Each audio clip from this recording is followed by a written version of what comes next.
Police officers of Reddit, what criminal actually impressed you with their criminal skills?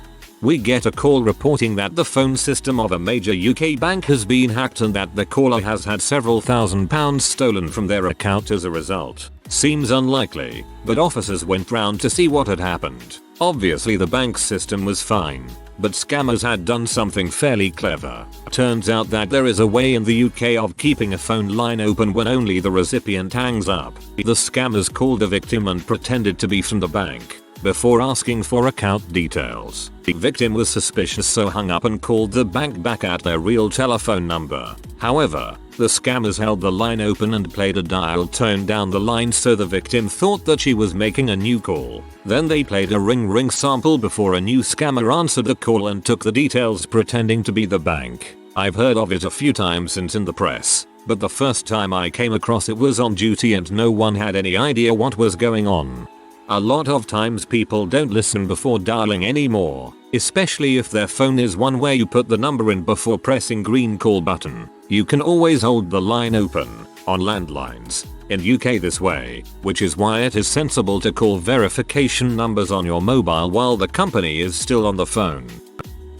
Once had a guy who shoplifted on an industrial scale. He stole hundreds and sometimes thousands of pounds worth of merchandise from a particular well-known high street clothing store. Every day, he'd go to different branches all over the country, UK obviously. He spoke nicely and was smartly dressed. He just used to fill up bags with high-value products and walk out. He had a warehouse type unit somewhere. Police never found it, with his own till, because he would generate till receipts for these items and go back to return them at a different branch and get cash refunds. He was at it for years, made enough to put his kids through private school. When he got caught, he was jailed for about a year. Our shoplifting sentencing guidelines are absurdly low. When he came out, he got back on it. Police still couldn't find his base. He was being investigated and was on bail. One occasion when he answered his bail at the police station, the police had a 6-man surveillance team ready to tail him and track down the warehouse he was using.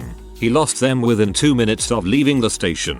When he came for trial based on the CCTV evidence we had from the various shops, the case got thrown out. The footage wasn't good enough to make out his features exactly, and the officer who purported to identify him hadn't followed procedures. After he was thus acquitted, he was due to be investigated for some other matters, but he gave the police and security the slip from the court before he could be arrested. Even I was impressed, and I was prosecuting him. Dad had the street smarts to get his kids the book smarts. Don't be like daddy, kids. Get a good job and watch out for men like daddy. I love you.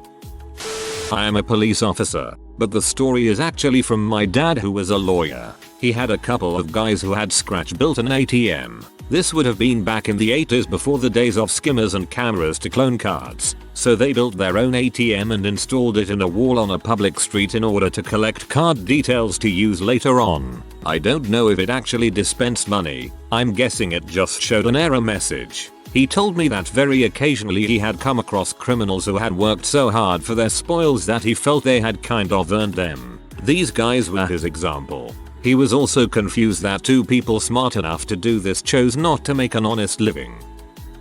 I'm not a police officer, but know some guys who are. Best one I heard was a guy who would drill a tiny hole beside a window to open the latch. He would then enter at night and go straight to the front door and open it, so he could make a quick exit if needed. If he couldn't open a door, he would leave again immediately. He stole stuff, then closed the window and locked the door behind him. Most people had no idea they had been robbed. He took wallets off bedside desks while people slept beside them, or sometimes just took some cash and cards but left the wallet. When he got caught, he was making a plea deal, so it was in his interest to admit all crimes so he couldn't later be prosecuted again for them. He took police round dozens of houses, and each had a tiny drill hole, and every house owner thought they had lost wallets and credit cards, never knowing they had been burgled. Stupidest one. A kid broke into his school at night and stole 10 laptops. It was snowing that night. Police came when the alarm went off, and there was one set of footprints in the snow that led them from the school the whole way to the kid's front door. Stupidest one. A kid broke into his school at night and stole 10 laptops. It was snowing that night. Police came when the alarm went off, and there was one set of footprints in the snow that led them from the school the whole way to the kid's front door. Would love to see his expression when the police showed up at his door.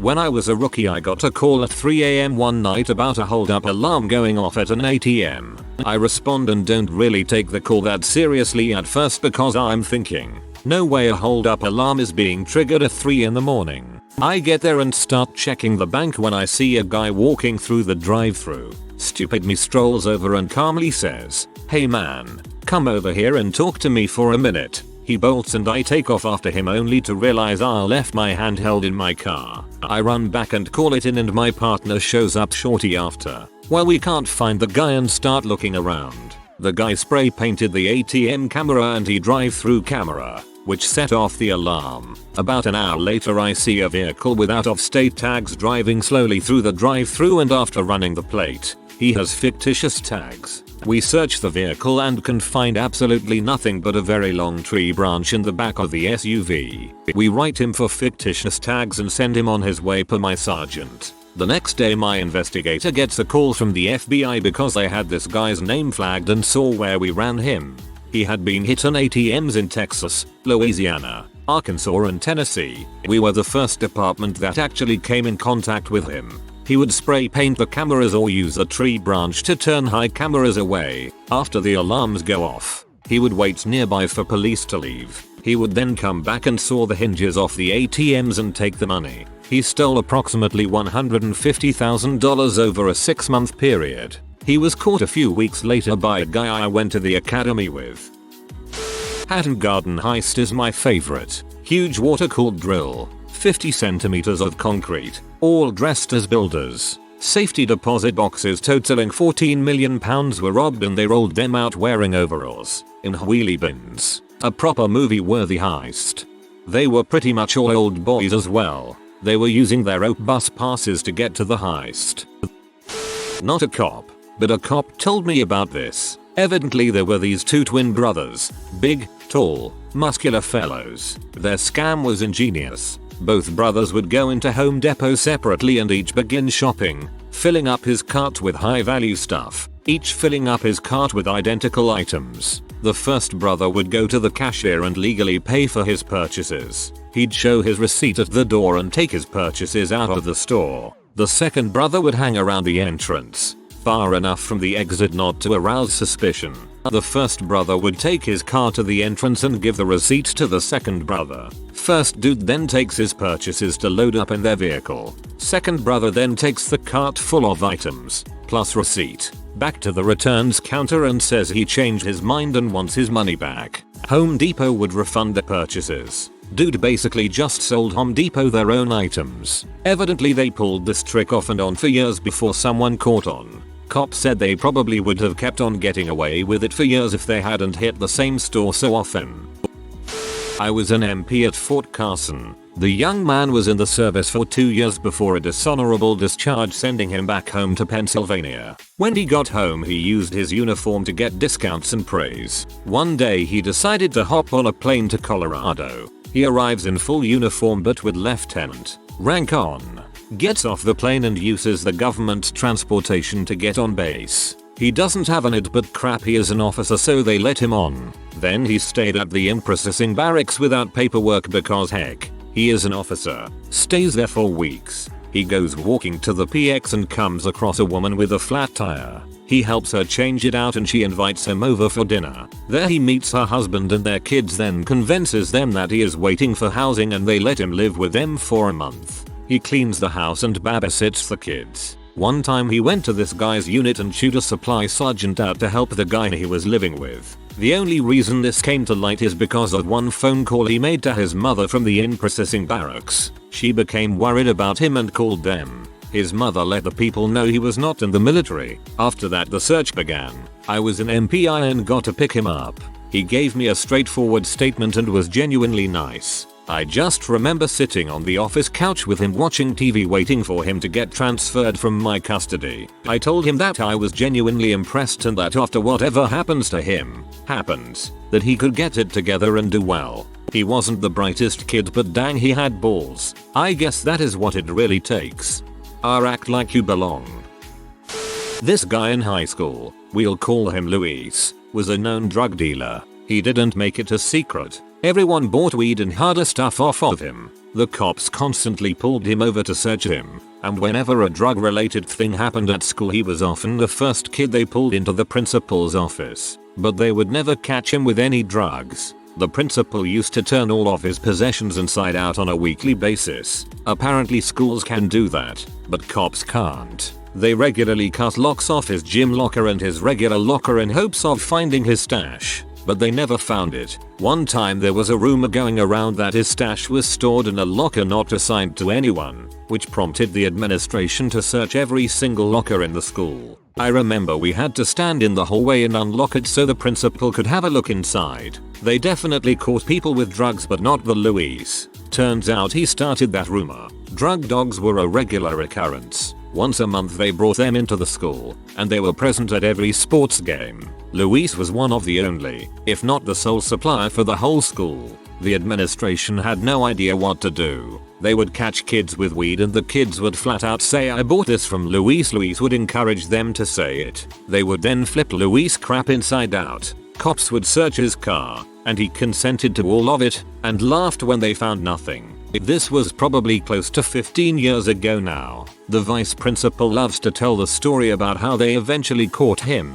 VP's younger son asked for these shoes for Christmas that had a secret compartment in them. Light bulbs go off in his head. The first day back after holiday break, he calls the school's dare officer and pulls Luis out of class. They bring him into the office and flip all of his crap out on the table. Then the VP tells him to take his shoes off. Turns out his hunch was right. He had hidden compartments in his shoes, but there were no drugs in there. I guess Luis is laughing his butt off at this point. This was pre-everyone owned a cell phone era. Luis has the audacity to explain that he hasn't seen any of his classmates for 3 weeks. He had not taken any orders yet. Had the VP waited a day, he would have caught him. Sounds almost like Luis was actually acting as a distraction for the person who actually sold drugs to the school. Had a guy when I first started would twist locks. The art of twisting a lock works mainly in businesses that secure their double front doors using a deadbolt style lock. He would use a tool to twist this lock and in turn, open the doors. Guy probably got away with 25 businesses before he was finally busted. He later said his style of breaking and entering worked so well because the alarm systems have a set delay when opening a business, say 30 seconds. Given the glass wasn't broke or large movements were observed by the system, it would act as if the store were opening and give the employee time to reset the alarm. Those 30s were plenty for him to get in, get to the register, and leave.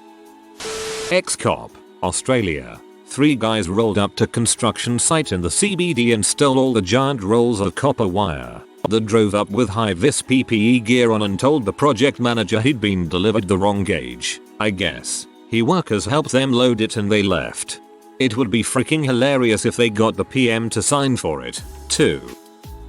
A fire marshal once told me about his nemesis, a firebug naturally. Apparently the arsonist had a thing for burning old barns. Never a building that was in use, always an old abandoned one.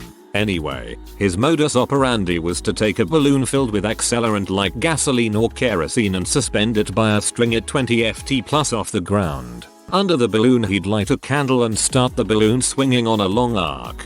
He'd have a good 20 plus minutes before the arc of the swing slowed enough that the candle would ignite the balloon. The balloon ignites. The accelerant is spread evenly across all surfaces in the balloon. String and candle disappear in the fire. It was like the entire interior of the structure caught fire at the same time, with no trace as to how. He said it was dang near the perfect crime, until some cop happens to notice a car parked in a field a mile away and thinks to jot down the license plate number. One of the guys I know escaped from a new prison by climbing the fence. He was always great at climbing things. He would get to the tops of pine trees no trouble. When he was running from the police helicopter he had underneath a shed with hay bales inside it. This gave off a heat signal so they couldn't pick up where he was. He walked around the same loop. This was to make the dog handlers think the dog had got onto a false positive. He was found hiding in someone's cupboard eating their food about 2 weeks after escaping from prison. I locked up a guy a few years ago and he had an unusual crime on his criminal history. Theft of an ATM. I asked him about it and he told me he was with 4 others and they all turned up at a local bank in overalls with a large truck. They asked for the manager and told him we're here to repair the ATM. The manager helped them load the ATM onto the truck, full of cash, and they drove away. He got snapped when his girlfriend got mad and turned him in. I would love to know how many crimes get committed because the people are dressed for the job and get off scot-free. Smartest criminal. Suspect would go door to door saying he was with Publishers Clearinghouse. He would tell people they were one of several finalists. He then explained he would need their name, date of birth, and social security number to verify who they were. After that, he would ask what hours they weren't home so they could ensure if the victim won the prize, they would be home. Naturally, he would break into their homes when they weren't home and steal all their valuables. To top it off, he would steal their identity and open a bunch of credit card payday loans in their names afterwards. After over 50 cases, I finally caught the guy. Made off with over $500,000 in 3 months before he was caught. Dumbest criminal. Suspect was robbing a gas station late at night. Suspect pointed a gun at the cashier demanding money. The cashier was surrounded by plexiglass all around. Cashier refused to give suspect the money and hit the panic alarm, which locked the door. Suspect was angry and fired a shot at the cashier. The bullet ricocheted off the plexiglass and struck him in the forehead. The bullet knocked him unconscious but didn't penetrate the skull. As I arrived, the bullet was still protruding from his forehead and he was knocked out. He got 99 years for his stupidity. The best part was the cash register only had $60 in it. Not a cop, nor the criminal, but in the Blue Mountains of NSW, Australia, my, now deceased, uncle went on a string of armed robberies where he would run into a store with a gun, then shove the attendant against the wall and superglue their hands to the wall before stealing the money in the cash register. He had no intentions of using the gun, and it was actually never loaded. He just thought it would be funny to glue people to the wall and steal their crap. This is fantastically Australian. Although no skill was really involved, I arrested a kid for stealing a car. He confessed and told me that he'd be straight up with me. He was walking through a parking lot and saw a lady drop her car keys and keep walking. He said that's her fault for not paying attention, grabbed the keys, and took off in her car. He lamented that he knew he'd get stopped eventually, but didn't think we'd stop him so quickly. When I asked if he had a driver's license, he smiled and said he was planning to take the car he stole to the DMV so he could take his driving test. We both had a good laugh at that. He said I ruined his plans. Not a cop or a criminal. Heard this one from a guy who was trying to turn his life around at college after a drug addiction and being in and out of prison. Him and a friend of his would go into supermarkets or electronics stores and one of them would pocket something small, then walk out the door to set the alarm off and get security to search him as he kicks up a huge fuss about it. Whilst the alarm is going off and first guy is being searched and causing a scene, second guy would walk straight out with a trolley loaded with expensive stuff and nobody would bat an eyelid.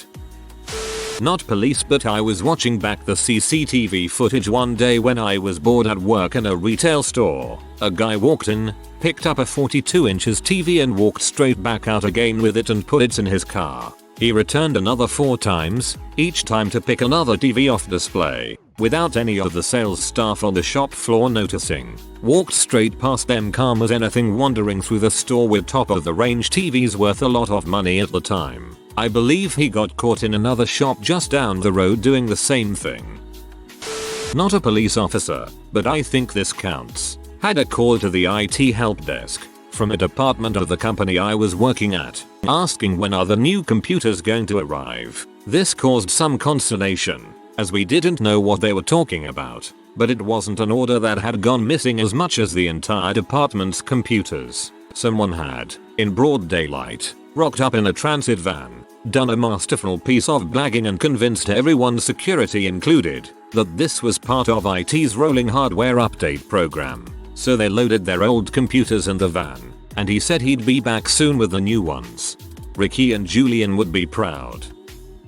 Was not involved in this case, but was something we learned about. two employees of a soccer betting company colluded to rig odds and make big money. One would be in the office rigging the odds of the purchase ticket and the other would be in person purchasing the ticket at the moment the odds were tweaked. They would always buy both sides to pay out 3-1, so that whatever the result, they would win an estimated one portion which is in excess. This was possible because of an option to allow no draws with the effect that the bettor will get back his capital. Therefore, if a draw arose, it would simply result in them getting their monies back. To avoid detection, they made sure that their potential winning was always below the statutory minimum which required winner's identification to be recorded. They also made sure to go to different outlets when making the purchases. However, their grand scheme was eventually foiled not by their own mistake, but by a busybody before them in the queue. The said customer had some issues with buying his ticket and eventually wrote in to make a complaint.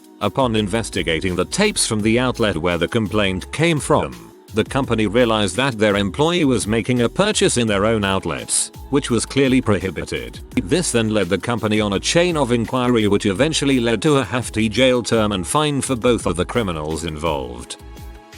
No criminal skill per se, but I thought I'd contribute this story as it was quite impressive. Used to work with law enforcement and during a Friday night the guy on PCP managed to shut down a major roadway during a foot pursuit. This guy ended up taking several shots from a 9mm and a shotgun shell and then wriggled out of the grasp of several officers trying to subdue him and get into a police car and drive off with it. He only managed to get about 10 feet before crashing into a cement barrier and knocking himself unconscious. The guy ended up living too. PCP is a heck of a drug.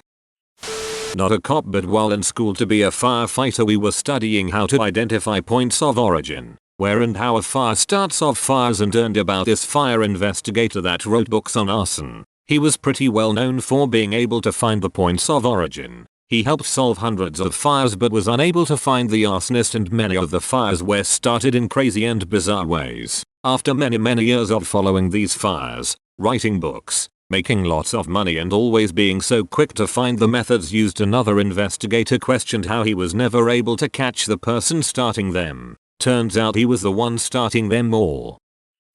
Once the Coke machine at our school started spewing out extra cans. I took about 10 of them, and I was never caught. Take that, Scotland Yard. The real master criminal is the dentist. Dad worked in corrections and they used to give the cons nicotine patches to try and discourage smoking. Well, some of the cons didn't care much for the patches, so they mac-jibbered their own cigarettes. They extracted the nicotine from the patches, absorbed it with, I think, dried orange peel, broke it down so it resembled tobacco and rolled it. So not only is this a super concentrated cigarette, but it burned super fast, orange oil, so they got this intense rush of nicotine. This happened a few years before I worked there, but the Home Depot in my town was full on Ocean's 11 ed. It was an inside job but no one was charged since they couldn't figure out who did it. They hid in the store until after close. Then they started grabbing everything worth its weight. They used a lift truck to pry open the receiving doors and parked a private semi in the bay and loaded it up. They knew where the safe was, next to the receiving area. But it was locked down well and they knew that, so they took the lift truck and crashed it through the wall that separated it from receiving and stole the safe. They drove off with at least $500,000 in loot. Home Depot is filled with silent alarms and the like. Not a single one went off. Put themselves in minimal sight of the security cameras. They knew the store really well. Management opened the next morning in disbelief. Our local IKEA was broken into some years back. In broad daylight while the store was open, a works vehicle pulled up next to the external wall of the safe room. Two guys in hard hats and high-vis jackets then proceeded to knock a hole in the wall. There weren't any external cameras or sensors. One guy reaches in and turns the security camera away from the hole. The safe had a pipe feeding into it from the top as all the cash was carried there by a vacuum tube system. They cut a section of pipe away to leave a hole in the top of the safe and then used a grabbing tool to get as many of the pods as he could. Approx £160,000 was taken and they've never been caught. Now the safe has a thick metal collar around it, a camera opposite and sensors in the walls. IKEA made sure everyone knew the changes had been made to put off anyone trying again. Not a police officer, but a police dispatcher here. We had a theft from a gas station recently. The thieves arrived after closing time with a large tank on a trailer pulled by a large truck. They proceeded to hack into the gas pump by an unknown method and change the price to $0.01 per gallon and steal 1,000 gallons of gas. I'm impressed. If you are new to the channel, you can subscribe. I publish new videos every day. Until then, check another video.